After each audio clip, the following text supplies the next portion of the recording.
Ashama harka fuunee kabajamtoota fi jaalatamtoota hordoftoota koo akkam jirtu nagaa jirtu ana poliitiin keessa nagaa kan goon jira sinis immoo akka nagaa taatan waaqayyo irraa abdiin qaba guyyaa irraa viidiyoo biraatiin deebinee walitti dhufnee jirra aga amma qophii kootitti nafaana ta'a akkasumas warroonni guyyaa irraa gara mana kootitti dhuftan anaa dhufu isiniin jedhee jira sisimadhee jira ol keessa simadhee jira viidiyoo kan koo kana like, share, subscribe gochuu hin dagatina affeerra kan kooti sin affeeree jira YouTube siifotu kan jedhu subscribe osoo hin godhin bira hin darbina maali namni tokko waamicha ugaa nama waamicha waamamuu maal jedha Oromoo yemmuu mammaaku waamicha waamamuuni kabajaadha hafuun garuu salphinaa jedha kanaaf YouTube kan koo subscribe gochuu siniin jedhee jira si waamee jira waamicha koo yoo haftanii inni kanuma kan keessanii siniin jechuu barbaada kanaaf guyyaa irraa viidiyoo biraatiin deebinee walitti dhufnee jira viidiyoon kan kootis immoo maaliin yoo jettanii akka dhumaatitti na wajjiniin ta'u dhaggeeffadha waa hedduu irraa barattanii waa hedduu irraa hubattanii akkasuma immoo yaada fi qeeqota waan qabdan yoo jiraate saanduqa koomentii jala na kaa'uu hin dagatina yoon balleesses na gorfachuu hin irraanfatina kana bichaa miti waan an balleessellee natti himtanii akka sirreeffamu na taasisuu hin dagatina isiniin jedha kallatuma gara viidiyoo kan kootitti isin dabarsa viidiyoon kan kiyyaa mucaadhaa fi haadha ta'anii jiru mucaa fi haadha ta'anii yemmuu jiranitti haati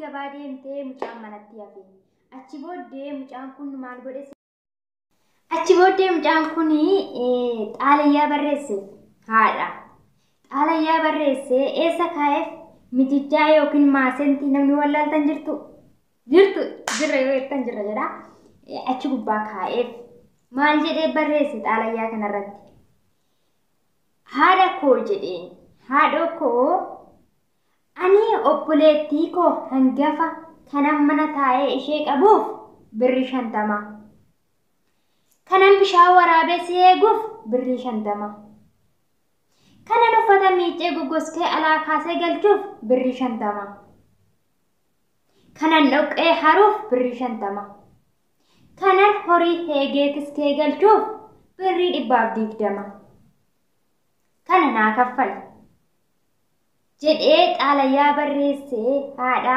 mijijjaa yookiin maasentii gubbaa kaa'eef mucaan kana haatis gabaa ooltee galte gabaa ooltee erga galtee yemmuu abiddeen qabsiifadha jettee gara maasentii ishee deemtu waraqaa kana irratti argite waraqaa kana waggaa dubbistus akkas jedha achi booddee maal goote isheenis waraqaa kana dudduubba isaatiin irratti garagalchite dhala koo ilmoo koo kanan ji'a 9 garaatti si baadheef meeqa naa kaffalta erga ati dhalattee kanan waggaa 3 dugdatti si baadheef meeqa naa kaffalta dhageeffadha harma koo goggogaa si oosisee si guddiseef meeqa naa kaffalta kana bichaa miti fincaan keessirraa dhiqee albaatii keessirraa miicee nama si taasiseef meeqa naa kaffalta si barsiisee iddoo kanaa si ga'e meeqa naa kaffalta jettee haatis mucaadhaa barreessitee fi xaalayyaa kanaa achumatti deebisteef mucaanis haati damoosa koo walitti irreeddee naa kaffalti yookiin naaf kenniti dhaqeen damoosa koo fudhaa jedhee yemmuu gara maasentii deemu waraqaa fuudhee dubbise waraqannis akkas jedha achi booddee mucaan kun ni danaggaxe ni rifates iddoo harmeen isaa jirtu barbaadutti ka'e harmee koo eessa jirta jedhee sagalee babbareechaa waammatii dhaqe haati isaa garuu baay'ee aartee jirti baay'ee rifattee jirti baay'ee mucaa kanatti qabamtee jirti erga iddoo haati isaa jirtu ga'e harmee koo si balleessee jira dhiifa manaaf godhi Kanaan waan hojjedhuuf waan xaaree dafqee demoosa si gaafadheef dhiifama naaf godhii badii kan koo. Ani akka ati kan hunda naaf oolte quba hin qabu, akka ati kan hunda naaf oolte hin beeku jedhee haadha isaa miila jalatti kufee boo'ee dhiifama gaafate. Garaa dhalaate waan ta'eef haati isaatis ittiin qabamne dhiifama gooteef.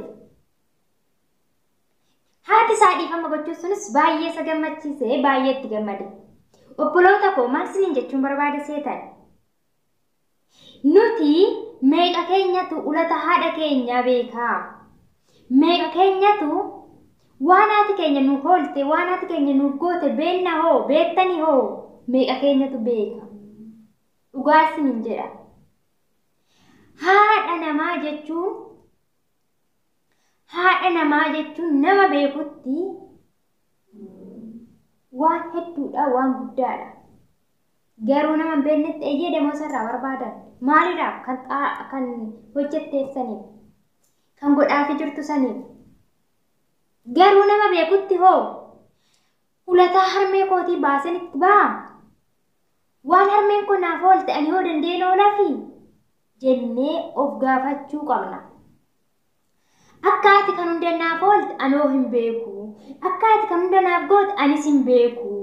Maal akka dhaltee guddistee wallaalaa mucaan kun? Moo nuti har'a akkanatti yoo of agarre gudduma kanatti akkanumatti dhalatee laata? Akkanumatti dhaladhee guddadhee laata?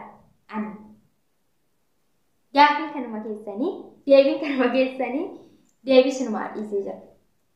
Kanaaf obboloota koo haadha keessan gargaaraa, haadha kan keessan bira dhaabbadhaa, haadha kan keessan jajjabeessaa, bakka isaan kufanitti aizoo jedhaanii, bakka isaan daddabanitti sinii jira jedhaanii siniin jechuu barbaada.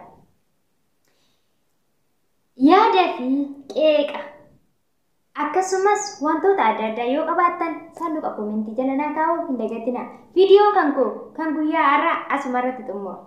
Akka viidiyoo biraatiin deebinee walitti dhufnutti nagaan naa tura. Laayikii, sheerii, sabskiraabii gochuu hin dagatinaa. Akkuman jalqaba siniin jedhee waamicha si waamee jira.